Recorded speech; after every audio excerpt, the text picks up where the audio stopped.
We are going to have more of Sahrudayathon coming from a dramatist, journalist, Dr. Gowri Ramnarayan. We had the introduction of all the speakers because we wanted to save time before. We need more time for listening to them rather than in introducing. But here I would like to definitely say a word about Gowri Ramnarayan because we are deeply connected, very deep-rooted connection with ALRC. She is our first alumnus of PhD under Dr. Kunjini Raja. So we take great pride in welcoming her. We will be talking on bringing Vyasa's Sarpa-yajña to the modern stage. She is going to give an entirely different interpretation of what the Sarpa-yajña is in the Mahābhārata. Thank you very much. Shri Gurubhyo Namaha. This is a place where I spent the happiest years of my life, and I can be up 5 years, truly happy, sitting in that library with one of the most extraordinary scholars, one of the most generous scholars who could teach you and guide you along the way. And I think Dr. Kunjini Raja exemplifies the true meaning of the word guru, because he really took me from darkness to light, as he did so many of his other students. And I'm extremely grateful to this institution for having given me that privilege. To be the first student here was something that I cherish so much. Today can be described as a sudinam, a good day. Because what is it that we really find good, exciting, something that makes us really happy? I think when we learn something new, when we listen to someone who talks with idealism and with substance and complexity to engage your mind and emotions to engage your heart. Dr. Pramila Gurumurthy and Srimati Ambika Kameshwar, both of them, I think, kept us completely entranced. They engaged our mind and our heart. Thank you. This is a difficult act to follow, but I would like to just start with what one of the things Ambika said. She said, exploration of emotions and capacities in a non-threatening and enjoyable manner is how she described art and artistic performance. I am going to do the exact opposite. I am going to threaten you with a story, frighten you, give you nightmares. I experienced them all with my reading and my experience with this particular story, and indeed with the Mahābhārata. The Mahābhārata is something that is truly, I don't know if I can call it close to my heart. I think it just helps me to make sense of my life, especially when I'm in difficulties. See, there is no religion in the Mahābhārata for me. I completely discount the Bhagavad Gita, which belongs to a different realm. You don't need the Bhagavad Gita. The message of the Bhagavad Gita is in the story, told to you in a way that tugs at your heart and fills your head with all kinds of exciting ideas. And I think in fact, last year somebody asked me to give a series of 15 lectures and asked me to choose a subject. I said I'd talk about the Mahābhārata. So it was something, and I'm still not exhausted it. 15 long lectures and I'm still not exhausted it. Today I'm not going to bore you with the Mahābhārata discussions of the book, but I'm going to talk about a particular theatre work that I shaped and which has been performed all over India, and it is also toured the US, and I think, if I'm not mistaken, Southeast Asia also in some places. Anyway, it was critically acclaimed in India, but I think it gave rise to some controversial reactions outside India. So to me, that has been the most exciting theatre work that I have done because of these two things. I'm a journalist by profession, and I began to write and direct plays just out of passion. It was almost an accident. And today I will be sharing my experiences in creating this particular play with verses. It's not most of my plays are original plays that I've written, that come out of my head. But this one, it's not exactly an adaptation, but it is a kind of a montage or a new work which blends verses from two different languages, Sanskritam and English. And this is, of course, the ancient epic Mahābhārata, and snake sacrifice or Sarpa-yajña, a contemporary poem in English. To avoid confusions, I will say that my play was called Sarpa-sutra, Serpent Speak. And as I said, it's a bilingual and multi-genre play in which Sanskrit verses were sung and danced, and the English verses are spoken and enacted. The segments are held together with prose dialogues. Today, I will focus on what led me to this snake story. Told by two poets, separated by almost 2 millennia, over 2 millennia, presenting two completely different points of view with the same story. But first, let me give you a very quick gist of the story so that we're all on the same page. I'm sure you know it anyway. Urged by the fire god Agni, Arjuna and Krishna, a hero and a god, destroy the Khandava forest, which is one of the largest primal forests of the subcontinent. Losing his wife, his entire clan, and his forest kingdom, Serpent King Takshaka, who ruled over Khandava forest, assassinates Parikshit. Not Arjuna or Krishna, but Parikshit, who is Arjuna's grandson. Okay, the outraged son of Parikshit, who was killed by Takshaka, King Janamejaya, performs a horrific ritual sacrifice, Sarpa-yajña, to wipe out the entire race of snakes. Not just one snake, not only the killer, but the entire race of snakes. The wise rishis and maharishis of the time, they come from all parts of Bharatavarsha to assist Janamejaya to perform this snake sacrifice. To exterminate the entire snake race with their mantras. Knowing that she's going to die in the sacrificial fire eventually, serpent woman Jaratkaru begs her son Astika, who is a crossbreed really, because he's the son of a snake woman and a rishi, a human rishi. She asks Astika to go and stop this extermination of the whole species. Young Astika does succeed in making Janamejaya call halt to the yajna. The snake species is saved from complete annihilation, extinction, but those who are dead forever. As an artist living in my time, here and now, I want to look at the world with unflinching eyes. I want to grapple with reality, even if it means that this reality is savage and brutal and grotesque. In fact, because it is savage and brutal and grotesque, and because remember, our age is not the age of Shringaram and Hasyam and Karuna. This is the age of Bibhatsa and Bhayanaka, disgust, repulsion, and fear. So, and that is why I found the poem by a Marathi English bilingual poet called Arun Kolarkar, who lived in my time, who's no more. The snake sacrifice, absolutely fascinating, because it takes this particular story and develops it into a long poem.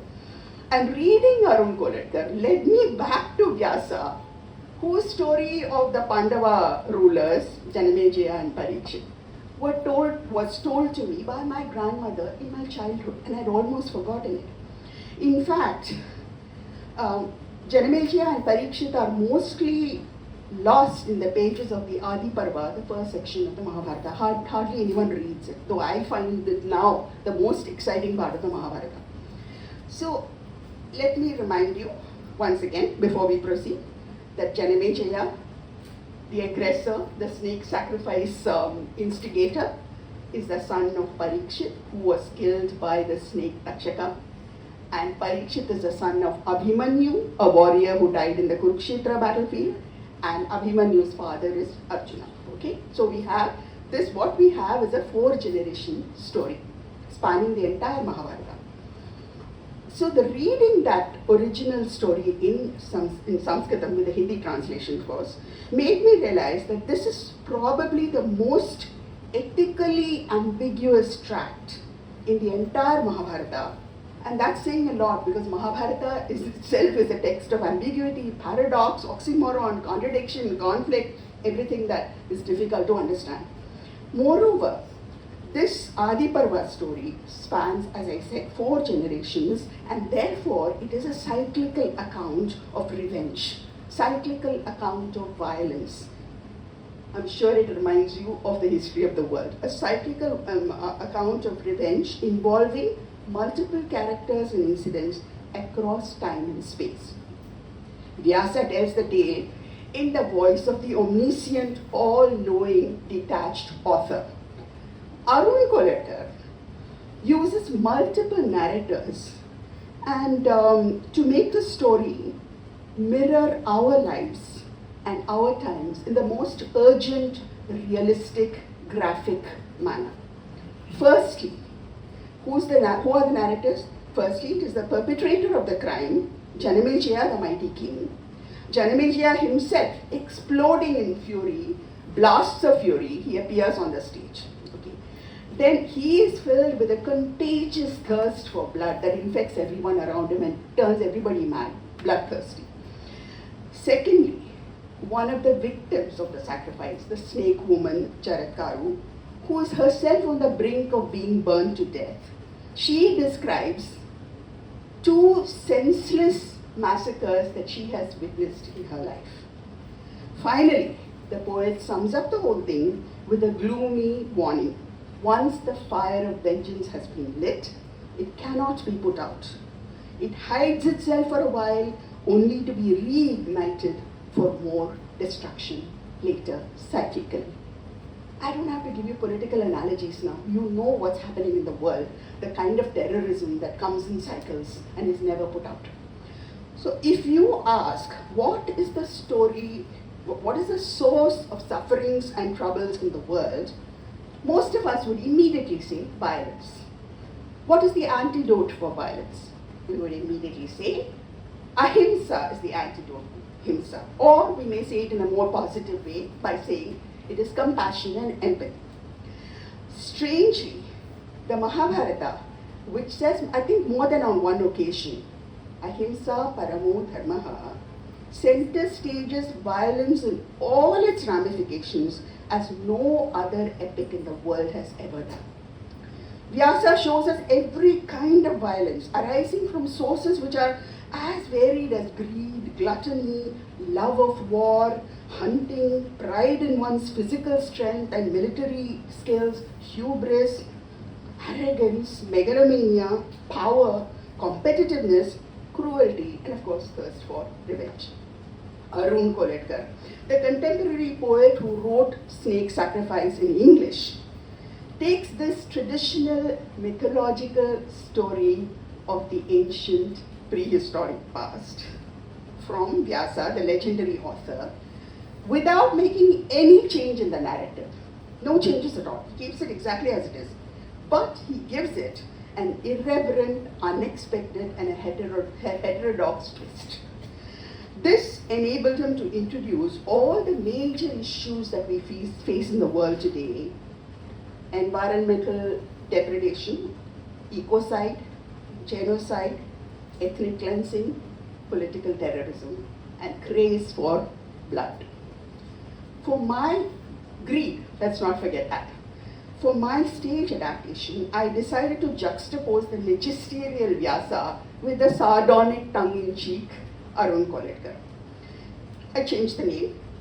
Koletkar Sarpa Sutra has now become Sarpa Satra has become Sarpa Sutra, which is the serpent speak, because the major speaker is a woman, a victim, and a serpent. Yes. So the contrasts and differences between the old tale and the new parable, in dealing with the same theme, as I said, got me hooked to it. Now let's look at some of those differences. The old epic speaks in a voice of conviction. The new poem speaks in a voice of skepticism. While the myth unequivocally and authoritatively states, this is how things are, The modern poem doubtfully and sarcastically asks, is this how things should be? And leaves us to answer. Vyasa gave a dispassionate account of an allegorical revenge cycle spanning 4 generations, but the modern poet strives to be the detached, omniscient speaker. He gives himself away all the time because he reveals his rage, his indignation, his resentment, and his condemnation. Unlike the non-committal Vyasa, Koletkar has what I can only call a dry-eyed empathy for the helpless and the oppressed, and a deep reverence for all life forms, not just human. 5. The epic intones a cosmic myth in compounded phrases of sweeping, heroic style by a poet who is hailed as a prophet. You know that poets were hailed as prophets in the past. So the English poem, even in Greece, they were called vatis. So the English poem is spoken in a spare language with zigzag spurts of speech, actually modern, conversational, even colloquial language, by a poet who is no longer a prophet but lives in the margins of society. I think artists live in the margins of society in the world today. We think that we are center stage, but we are not. So, and poets are hardly ever heard in the tech age of propagandist slogans and social media jargon. 6. The languages offer startling contrasts in themselves, English and Sanskrit. When the solemn majesty of the Sanskrit tongue is juxtaposed to the mutable flexibility and changeability of English, the subtext begins to change by itself. The language itself brings about this change. And all kinds of new connotations, dhvani as we call it, begin to creep in. This makes the same character and the situation appear totally different according to the language in which they are presented. For example, fire god Agni grumbles about Indra, king of the heavens, refusing to allow him to burn the Khandava forest.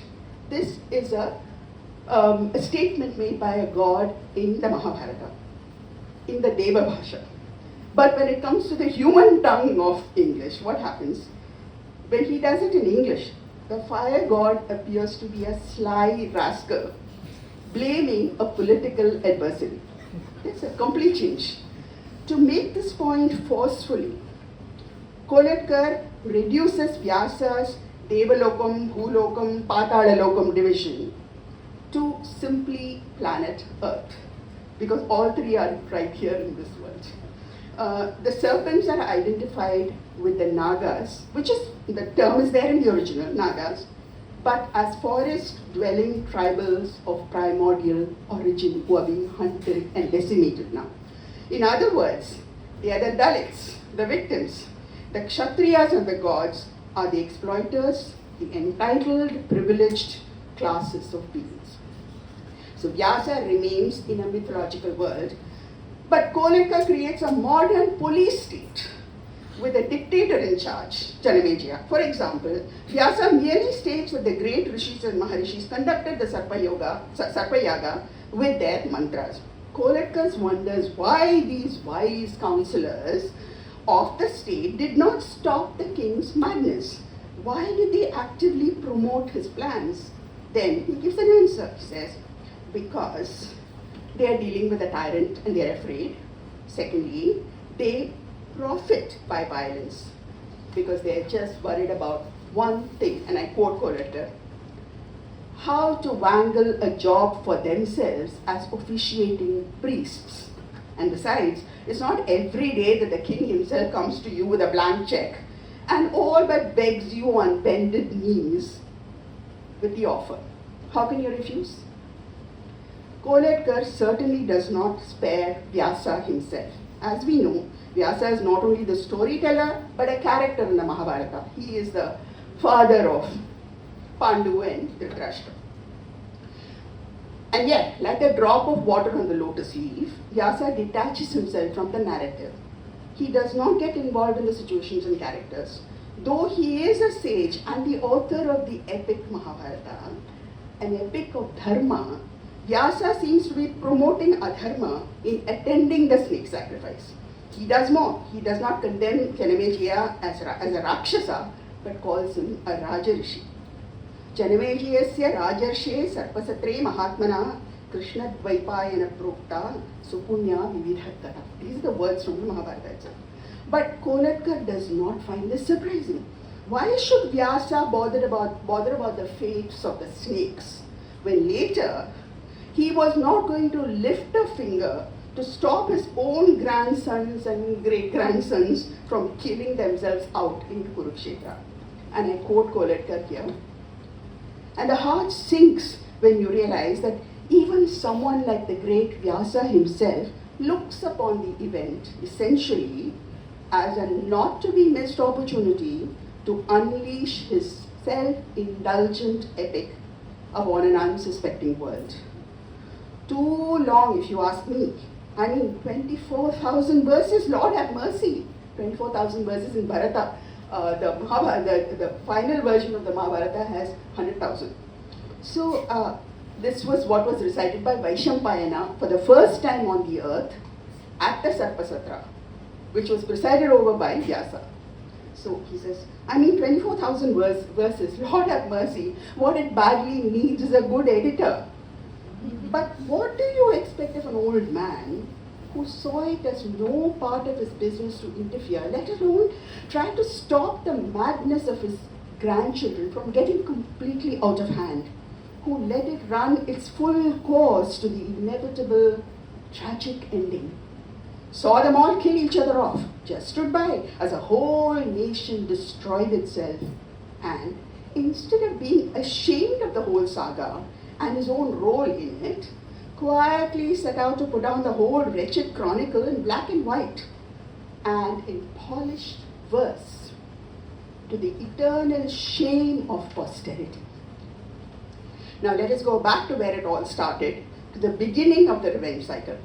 Both Vyasa and Kolatkar recount how, one day, the valiant hero Arjuna and his best friend Krishna go to the Khandava forest. It's a fun trip, a picnic. They roam in the woods, they play under the trees, they swing on the branches, and they just have fun and tell stories to each other. Then Agni, the fire god, appears and says, every time I try to burn this forest, Indra, king of the gods, sends torrential rains and puts my flames out. Oh, great warriors, please destroy this forest so that I can eat all the trees, animals, birds, insects, and the Naga tribals who live here. I will give you divine weapons. Test them out. And the two heroes destroy the forest simply for fun. Vyasa says this, okay? Simply. With all the coldness of an Oppenheimer testing out atom bombs in the deserts of Mexico. Kolatkar doesn't say it, I'm saying it.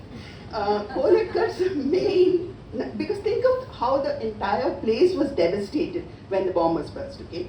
Kolatkar's main narrator, snake woman Jaratkaru, describes the Khandava forest before the massacre as follows.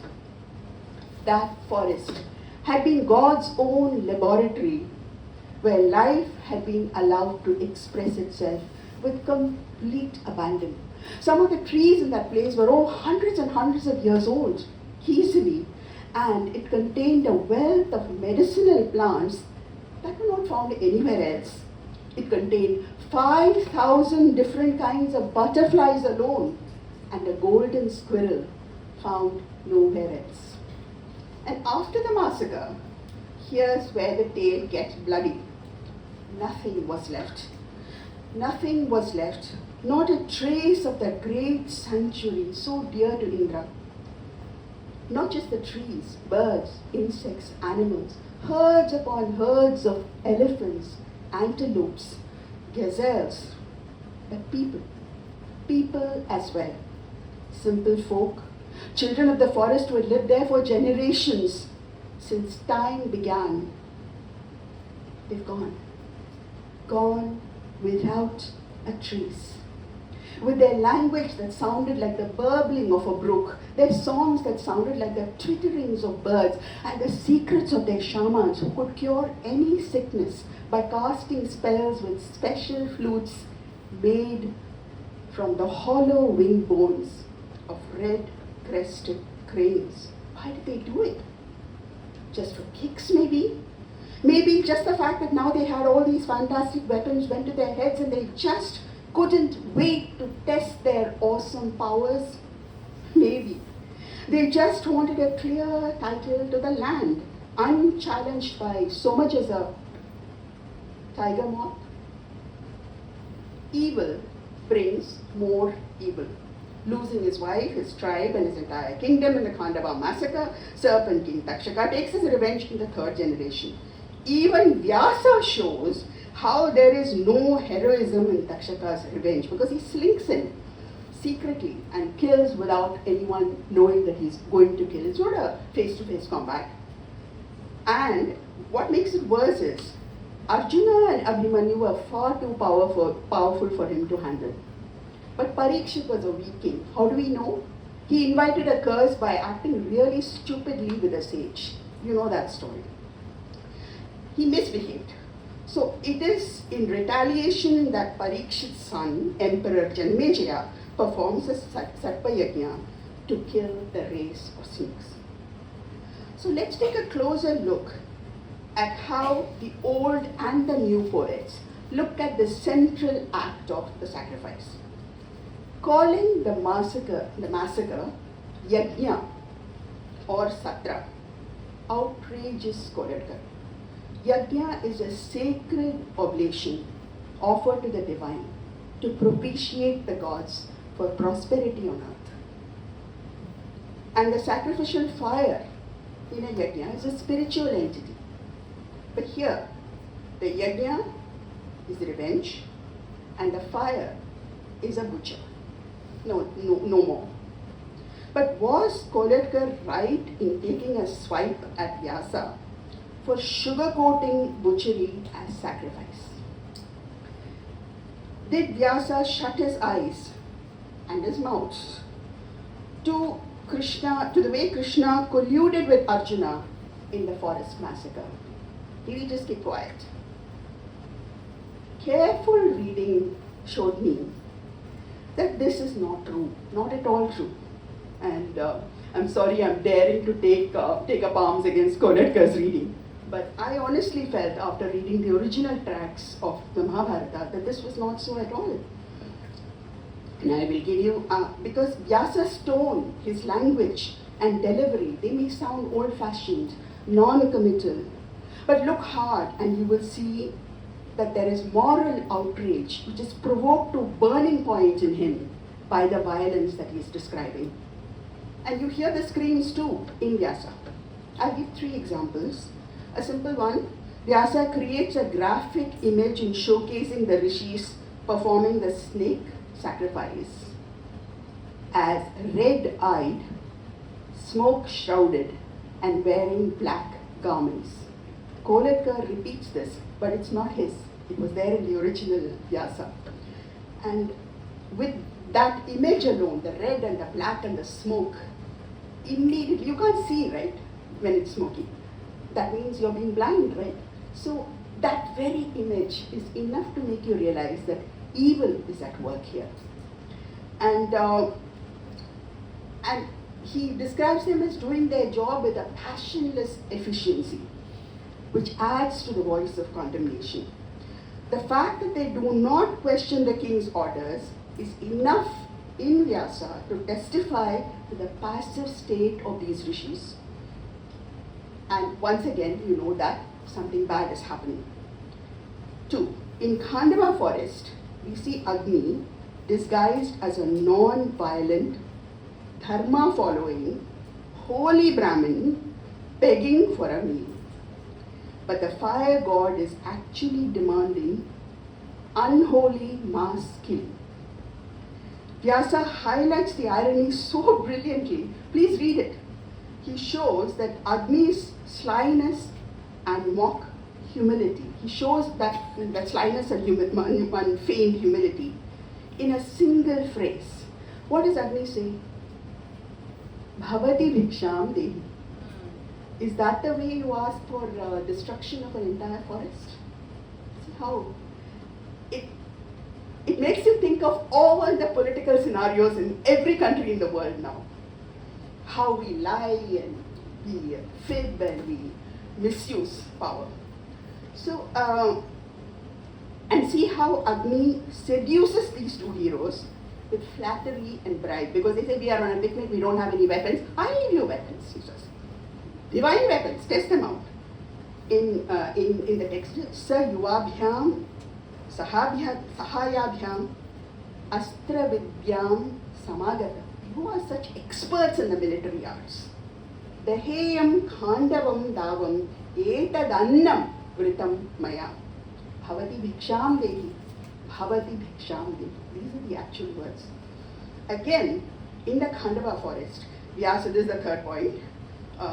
Vyasa does not gloss over the tortures suffered by the birds and the animals and the Naga tribals. He describes very, very graphically. In fact, for the performance to the actor, I had to read it and write it all out, each action. It was so scary, to read about how animals, the skins crackled and how their eyes popped out and how blood flowed. Vyasa describes it very, very graphically. And the vegetation, the way the vegetation was destroyed. Nor does he hide the competitiveness between the heroes, Arjuna and Krishna, and they compete to be the greater killer, to kill more. And in many different ways. Krishna tells Arjuna, I will kill one bird with 100 arrows. And Arjuna says, I will kill 100 birds with 2,000 arrows. This kind of competition between schoolboys, who are fighting to be better than the other. So he says, and the fierce joy they take in that destruction, that is very obviously written by Vyasa. And we see it in both the god and the hero. In fact, the Khandava forest highlights the most hair-raising image that I've ever read in the Mahābhārata, which is when Vyasa states, this is the poet's statement, the author's statement, Krishna stood in the middle of the carnage like a Rakshasa. So, Vyasa doesn't mince words at all. He tells you everything. We don't see it, it's our problem. So, and Vyasa surpasses everyone in underscoring the ethical ambiguities, and he leaves us aghast, shocked. Finally, Kolarkar describes the snakes falling into the yajna graphically. Snakes from near and far, large and small, come floating, writhing through the air, dragged by spells, as if caught in an invisible lasso, and throw themselves into the fire. The more you feed it, the hungrier it seems to get, and the higher it rises. And then he adds the smell of, the sense of smell to absolutely disgust you and make you gag. Rivers of snake fat sputter, sizzle, and flow ceaselessly, and the sickening smell of burning flesh, sickening smell of burning snake flesh, strong enough to make you gag, continues to spread throughout the land. But this, however explicit it may be, is nothing before Vyasa's implied message. As we know in poetry, in the arts, dhvani, or the implication, the suggestion, is much more powerful than anything that is stated. And he says, Vyasa makes you freeze. He just freezes you with the grotesque, your body and your soul, by simply listing the names of the snakes that come hurtling from the sky, unable to withstand the pull of the mantras, and how they fall into the fire and get burned up. Uchchandako mandalaka pinda soktara bhinaka uchchika sharabho bhango vivateja virohana shili sharakaro mukaha sukumara pravepanaha mugdhara shishu romacha suromacha mahahanu amahataka mataka sushino manasobhyayaha yete takshaka janaga pravishta havyavahanam. These snakes that are verses and verses and verses listing their name. As you know, all these are names. Shri, Shalakaro, Mukaha, Sukumara, Parame, all those are names. He lists them all. What makes you think? This is Vyasa's list. Koletkar wrote this poem sometime after the Babri Masjid riots, and it was published 2 years after the Gujarat riots. He knew all about concentration camps in the World War, of course, and in many other places subsequently. With all the accessories, those who colluded with establishing it, and with all the beneficiaries of these destruction, of these evils. He also knew about the brutal razing of the environment, as Vyasa did not, we admit. But Vyasa did not have to know modern history. The ancient mythological world gave him horrors enough. His calling out the snake names predicts the roll call of similar lists of the condemned in Auschwitz, Belsen, all the Nazi concentration camps, of death-dealing camps in Syria, Iraq, Afghanistan, Serbia, Croatia, Rwanda, Ethiopia, and so on and so on and so on and so on.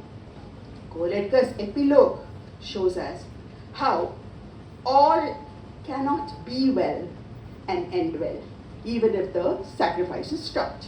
The loss cannot be overcome or overlooked, forgotten. Once it has emerged, evil cannot disappear without a trace, nor is there any guarantee that it will not flame forth again. And his epilogue recalls many similar conflagrations that you find in mythic history. Many of you would know that, mythology, not history. Those who had launched it, like the sage Aurva, Parashara, they could not put out the fire permanently. Under the seas and beyond the mountains, the embers that they lit still continues to grow, continues to blaze, smolder, continue to smolder, waiting to turn into a massive, colossal holocaust. Vyasa describes how the pure and noble Astika, the son of the snake woman Jaratkaru and the sage and the human rishi, went to King Janamejaya and persuaded him to put an end to the carnival of death. All's well that ends well. So it seems. He leaves it there. But just go on with the Mahābhārata. This is only the Adi Parva, the first few pages. Go on reading the Mahābhārata and you will know he is telling you exactly what the modern poet has said. All the destruction, the suffering, the violence. Myth makes that violence all the more definitive. In both ancient Vyasa and modern Koletkar, I saw heroes morphing into villains and back into heroes again, because nobody stays the same for all time. The amazing contrasts between the old and the new versions also helped me to layer my script and make it more complex. I tried to underscore two elemental truths in my play, Sarpa-Sutra. First is, vengeance is not justice. That's my first premise. Violence will generate violence as long as human beings remain willfully blind, mute, and indifferent to acts of evil. Each one of us, this is my second point, each one of us must take personal responsibility to combat violence, to combat evil in our own small way. I repeat what I said once again, we must not forget that human survival depends on the coexistence of both ecological and interracial for all of us to survive. I don't want to use the word harmony. That's an old-fashioned word and I don't think it holds good anymore. Coexistence, tolerance, that's a good word. That's possible for us to achieve. Harmony may be a utopian dream. What I learned from shaping my play with the stories of these two amazing poets is this. If telling is important, retelling is even more important, because through retelling, again and again, we find new meanings in the old. We discover new ways to share what we think and what we feel. We find new strength to dispel that smoke, to dispel that mist, to resist the dark. As a writer, this is what I learned from shaping Sarpa-Sutra. Without language, without stories, without telling and retelling, we cannot imagine a world that is free of injustice and atrocity. And if that happens, there would never be any hope for survival for the human race on planet Earth. Thank you for listening so patiently. There was just one thing that I wanted to add, which is not really one of the things. How do you understand the meaning of an old epic or poem? I discovered I've been dealing with poetry in several languages, old and new, practically from the time I was born, listening to grandmother and mother and so on.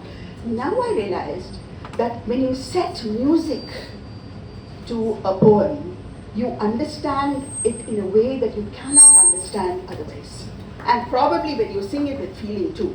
But when you set music, you have to think about the meaning. What are you trying to convey? Because you're not setting it in beautiful Anandavairavi or some other Khamaj or Bihag or whatever. You're trying to convey the meaning of what that line is saying.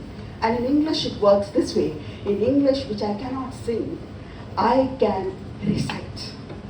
Recitation. That is why I think Shruti and Smriti were considered to be so important in the past, and we have this oral tradition with us. It's through the oral tradition that I reclaimed the meanings of things that were difficult for me to understand. She was able to bring both, the ancient poet Vyasa and the modern poet, with all of us together. And the one comparison of the entire destruction of Pandava forest to the modern Oppenheimer's testing the atom bomb in a desert is really, something mind-boggling, because something that happened centuries, not just centuries, some eras ago. 5,000 years. 5,000 years ago is what they say, but there's a controversy about all these epics, whether they are ageless or whether they are dated. We don't know. So let us not get into that now, but as scholars, yes, we can. As scholars, yes, as academicians, yes, we can. But if any of the devotees are there, I would rather, not get into that controversy with them. But anyway, thousands of years ago something was said, and it was only an oral tradition that is being passed on till date. And even today, we are drawing comparisons with what was said then. And the beauty is the two elements that Gowri ji is trying to bring into her place, into her Sarpa-Sutra. And that is a wonderful thing, that because when it was spoken by a lady, and naturally she made the Sarpa-Satra into Sarpa-Sutra, that vengeance is not justice, and each one of us has a responsibility to do in whatever little way to end all this violence that is happening around us. And that's a wonderful message, and I thank very much. We don't have much time. I still would like, if we can, one or two questions, please. I just wanted to respond to her. It really doesn't matter whether the Mahābhārata and the Ramayana happened or not. It happened in the mind of a poet. Yes. And that is good enough. It has a greater truth, a greater validity, and a greater value because it happened in the human mind. That's what I think. Gowri, I have seen this play twice. Yeah. And I was looking at the way you juxtaposed recitation, you as the narrator and the actor as the one who was. So I'm looking at that blocking and the way you put it together. Can you say something about it? You don't plan these things and write them down. I don't storyboard it. So it's a little difficult to explain. But obviously, the obvious reason for doing that is that the Sanskrit is sung, so it can be danced. Whereas English, when you are speaking it, you can actually I use some movements also. It's not that I didn't use movements, physical movements, martial arts movements, and any other kind of movements. But you can't really dance to that. So that was one way of doing it. The second was, I think I'm a journalist, and as a journalist, we are used to writing not for ourselves or for self-expression, but for communication. The moment something is not understood, your editor will say, strike it out. So, I mean, that's the school, that's the camp I come from. So communication is very important. This is a very complicated story, 4 generations. Here you may understand it, but think of an audience in the West who know nothing about snakes or sacrifices, you know, and you are presenting this story to them, okay? Or take the younger generation. I don't think the younger generation knows, I mean, they're worse than foreigners, at least abroad who come to see your performance, they'll be interested in knowing what you're doing. But young people, they know practically nothing. Those who have an English education, 0. So you have to reach out to them. So I created this for my son, who's a very intelligent, intelligent boy, voracious reader, but totally uninitiated when it comes to Indian culture, Indian mythology. So ask him about Greek mythology, he'll tell you everything. So I'm thinking of that kind of person because I do English theatre. If I did Tamil theatre, I would have probably structured it in a very different way. So I'm glad you asked this question because it's difficult to think of communication all the time and cut out many things which you think will work because you feel that it is too complicated. But I have no choice.